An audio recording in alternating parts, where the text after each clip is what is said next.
হযরত আনাস ইবনে মালিক রাদিয়াল্লাহু তাআলা আনহু থেকে বর্ণিত, একদিন রাসূল সাল্লাল্লাহু আলাইহি ওয়াসাল্লাম নামাজের পর দোয়ারত যায়েদ ইবনে সামিদ রাদিয়াল্লাহু তাআলা আনহু এর পাশ দিয়ে যাচ্ছিলেন। তখন যায়েদ ইবনে সামিদ রাদিয়াল্লাহু তাআলা আনহু এই দোয়াটি পড়তেছিলেন। তখন রাসূল সাল্লাল্লাহু আলাইহি ওয়াসাল্লাম তাকে বললেন, তুমি আল্লাহর দরবারে ইসমে আজমের মাধ্যমে দোয়া করেছ, যার মাধ্যমে দোয়া করলে আল্লাহ তাআলা কবুল করেন এবং কিছু চাইলে তা দান করেন।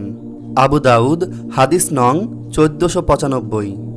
দোয়াটি হলো, আল্লাহুম্মা ইন্নী আসআলুকা বিআন্না লাকাল হামদা লা ইলাহা ইল্লা আনতা ওয়াহদাকা লা শারীকা লাকাল মান্নান ইয়া বাদিআস সামাওয়াতি ওয়াল আরদি ইয়া যাল জালালি ওয়াল ইকরাম ইয়া হাইয়্যু ইয়া কাইয়্যুম।